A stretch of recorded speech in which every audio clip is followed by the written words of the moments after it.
आदिवासी बलिदानी रे, आखी दुनिया जाने अपना आदिवासी की कहानी रे।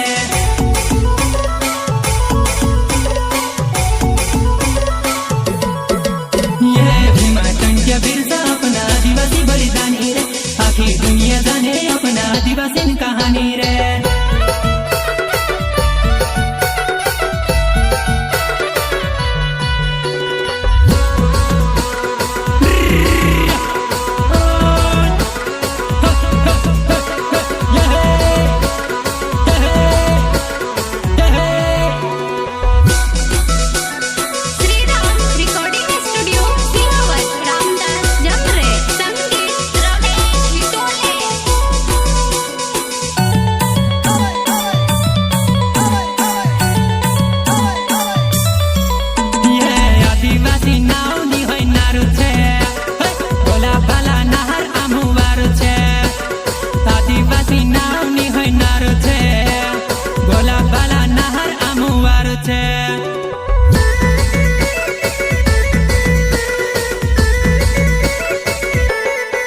ये आदिवासी